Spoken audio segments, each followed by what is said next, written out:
about to share with you comes from the Rockefeller Foundation, and credit to Dave C. for sending me this.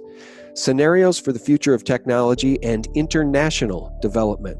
I'm going to skip down.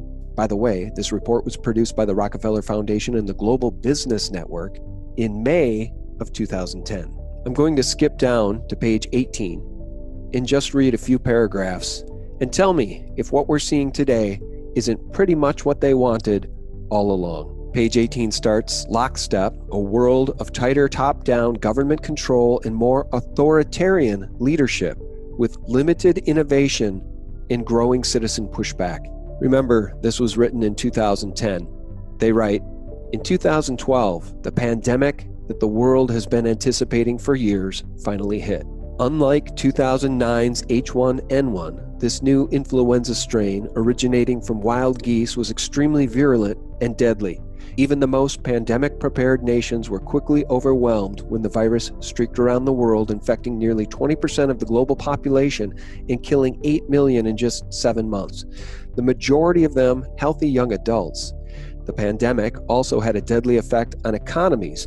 International mobility of both people and goods screeched to a halt, debilitating industries like tourism and breaking global supply chains. Even locally, normally bustling shops and office buildings sat empty for months, devoid of both employees and customers. The pandemic blanketed the planet, though disproportionate numbers died in Africa, Southeast Asia, and Central America, where the virus spread like wildfire in the absence of official containment protocols. But even in developed countries, containment was a challenge. The United States' initial policy of strongly discouraging citizens from flying proved deadly in its leniency, accelerating the spread of the virus not just within the U.S., but across borders.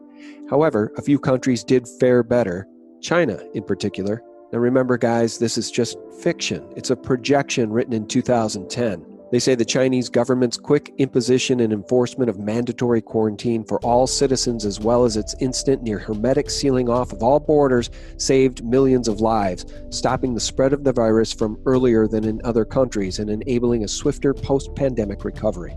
China's government was not the only one that took extreme measures to protect its citizens from risk and exposure.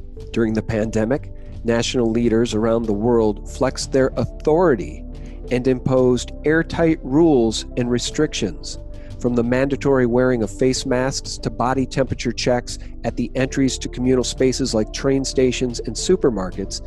Even after the pandemic faded, this more authoritarian control and oversight of citizens and their activities stuck and even intensified. In order to protect themselves from the spread of increasingly global problems, from pandemics to transnational terrorism, to environmental crises and rising poverty, leaders around the world took a firmer grip on power. Friends, I cannot stress enough how important a document like this is. It's truly a smoking gun of what we've been warned by Aaron Russo and others is coming. It's part of their plan. We've known it forever. How were they going to get it? It turns out a pandemic is the perfect way to garner more unilateral, unchecked power. Back to the document. At first, the notion of a more controlled world gained wide acceptance and approval. Citizens willingly gave up some of their sovereignty and their privacy to more paternalistic states in exchange for greater safety and stability. Citizens were more tolerant and even eager for top-down direction and oversight, and national leaders had more latitude to impose order in the ways they saw fit. In developed countries, this heightened oversight took many forms: biometric IDs for all citizens, for example, and tighter regulation of key industries whose stability was deemed vital to national interests. In many developed countries, enforced cooperation with a suite of new regulations and agreements slowly but steadily restored both order and, importantly, economic growth.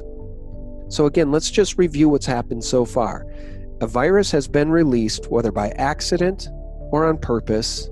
You decide. Many have pointed to evidence that it is a bioweaponized virus, so more deadly than it otherwise would be.